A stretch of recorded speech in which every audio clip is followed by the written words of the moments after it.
Well, sadly, there's growing concern now over a series of homeless encampments along the San Benito River in Hollister. And the city says that they saw these encampments grow as the pandemic forced people into homelessness. Now, with the pandemic over now, the county is working to find these people shelter. KION's Jonathan Sarabia spoke with county leaders and city leaders about what they're doing. I'm told that these encampments are a hazard and a threat to the public. The solution, however, isn't to kick these people out of the county entirely, but to help them find shelter.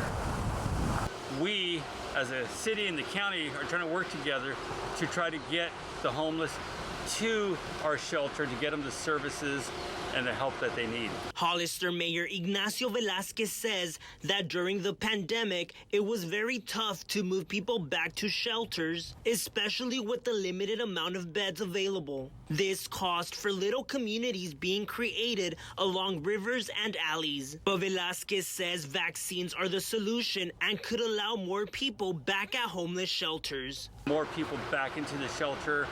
One of the ideas we're working with the county on is adding more beds at the shelter so we can get more of the people in there.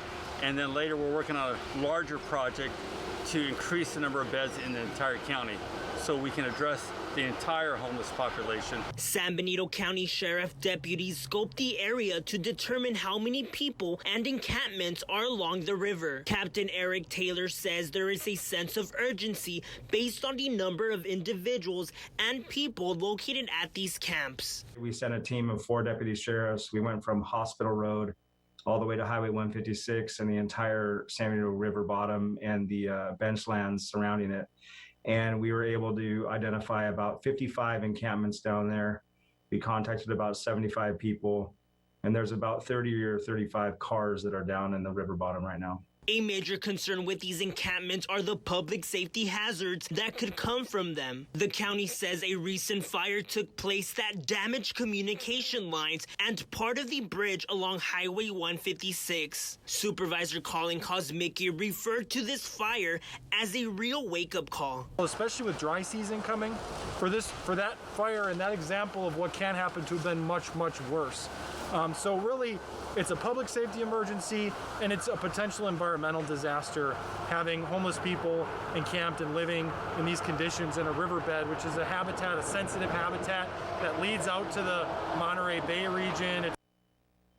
Veronica, next week the San Benito County Sheriff's Office and the Health and Human Services are expected to revisit these encampments and offer services and begin the cleanup. Reporting from Hollister, Jonathan Sarabia, KION News